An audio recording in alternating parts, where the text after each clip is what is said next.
ટેમ્પામાં દારૂની ખેપ મારતા ખેપિયાને પોલીસે પકડી પાડી લાખોની કિંમતનો દારૂનો મુદ્દામાલ જપ્ત કર્યો। 4 વ્હીલ ટેમ્પામાં દારૂની હેરાફેરી કરનાર ખેપિયાને ઝડપી પાડી પીસીબીની ટીમે લાખોનો દારૂ સહિતનો મુદ્દામાલ કબજે કર્યો હતો।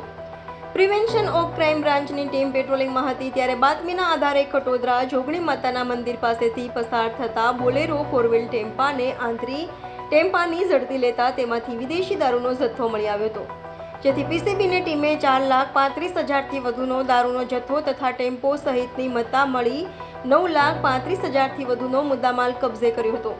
સાથે ટેમ્પા ચાલક રાજેશ ઉર્ફે મહાદેવ ઉર્ફે છોટુ ફતેહ બહાદુરસિંહની ધરપકડ કરી હતી, જ્યારે ટેમ્પાનું પાયલોટિંગ કરનાર જીગર રાજુ બારોટ, દારૂનો જથ્થો લાવનાર સિલ્વર કલરની સ્વિફ્ટ કારનો ચાલક તથા રોનક કોઠારી નામના ઈસમોને વોન્ટેડ જાહેર કરાયા હતા।